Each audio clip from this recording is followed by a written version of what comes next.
күн оқушылар, қалдарың қалай? Сәлеметсіздер. Жақсы, отыра қойыңдар.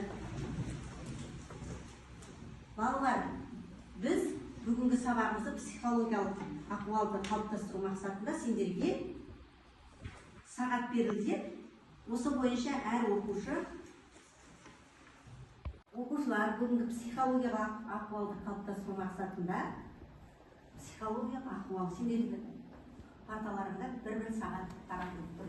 Сол бойынша әр бала оқушы өздерінің аттарын жазып, қастарындағы түсінген маған айтады. Түсінді ме?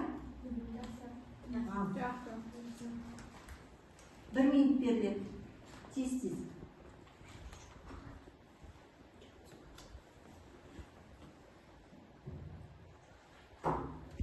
Бекзат, бірінші сағат қана. Қолын қысу дейді. Қолын қысасу дейді. Ал екінші. Келесі.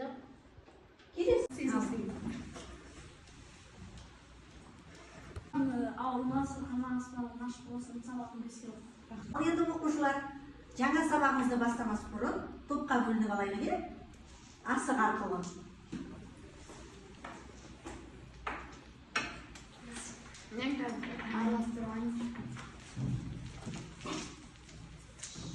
Ала сал деймін.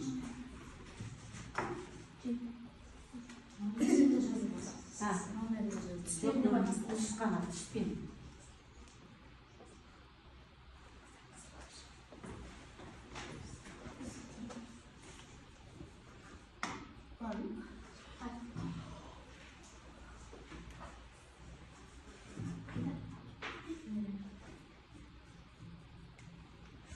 Әркім өзінің ұпайын осы бағалаумен белгілеп отырады. Түсінікті ме?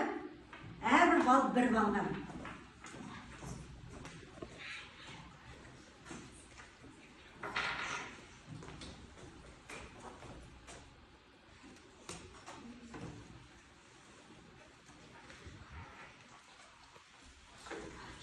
Қандай тапсырма бердік? Үзінді жаттауға бердік, айналайын ақжайық үзінді. Әрбір топта бір-бір оқушы айтып шықсын. Түсінікті ме? Ал, бірінші топтан. Айналайын ақжайық, ансам өтер күн қайда, еңсесі биік бозорда, еңкеме кірер күн қайда, қара бұлан терсін, етіп қылар күн қайда, күдеріден балтағып, күреңке киер күн қайда. Айналайын ақжайық, атсамай өтер күн қайда, еңсесі биік бозорда, еңкеме кірер күн қайда, қара бұлан терсін, етіп қылар күн қайда, күдеріден балтағып, күреңке киер күн қайда, күмір кісінетіп, күреңді мінер күн қайда, тола малы қолда, тола ұстар күн қайда. Ой түркі, қазақтың бас ақыны Абай, шын есімі Ибрахим Құнанбайұлы. Одан асқан бұрын соңғы заманда қазақ даласында біз білетін ақын болған жоқ. Кім айтқан оны? Ахмет Байтұрсынұлы. Абай өз заманның озық туған дара ақыны. Абай туындысындағы әрбір сөз сазгер, би шешені ақыны мен әншісі Абай бойына ақындықты шешендіктің дәнін егіп кетті. Абай солардан үлгі алды, үйренді. Көбімен сөз жарыстырып жүріп жетілді. Мұхтар Әуезов. Балалар, бүгінгі тақырыбымыз кім туралы болмақ? Абай Құнанбаев туралы болмақ екен тақырыбымыз. Абай Құнанбаев 1845 жылы Абай облысы Абай ауданында дүниеге келген. Абай Құнанбаевтың шын есімі Азан қойған аты Ибрахим. Абайдың кішкентайынан кімнің тәрбиесінде болған? Әжесінің тәрбиесінде болған екен.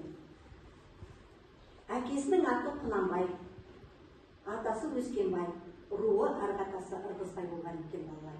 Бүгінгі күнді жазып, Абай жас портреті қай суретшінің туындысы деп ойлайсыңдар?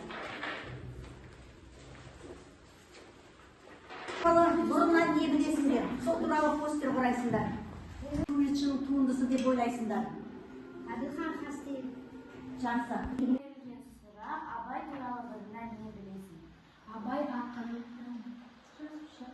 аудармашы, шешен, бағыс ақын, әнші. Және де Абай Құнанбаев өзінің әжесімен бала кезінен ертегі тыңдап өскен.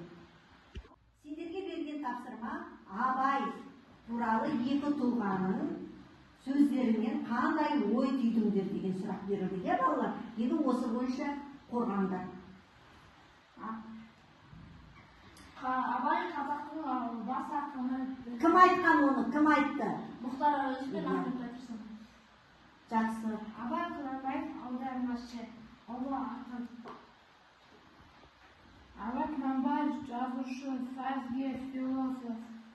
Ойлану балалар. Бұнда Абай Құнанбаевтың өлеңі берілген, осындағы сөздердің орнын алып тұр, соның дұрысын табасыңдар. Түсінікті ме?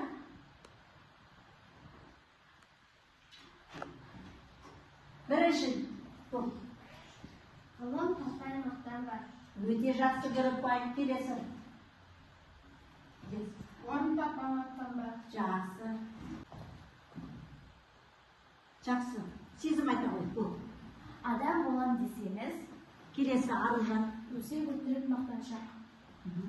Шерпектен мал шашпақ, бес ұшпаны десеңіз. Балалар, кері байланысқа өздерің бүгінгі сабақтан алған әсерлеріңді жазасыңдар да кері байланыс бересіңдер.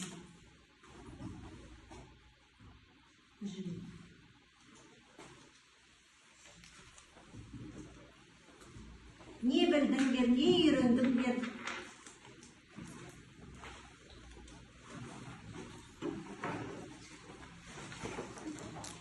Түсінікті ме? Бүгінгі тақырыпты не ұқтыңдар? Абай Құнанбаевтың қай қырын білдіңдер?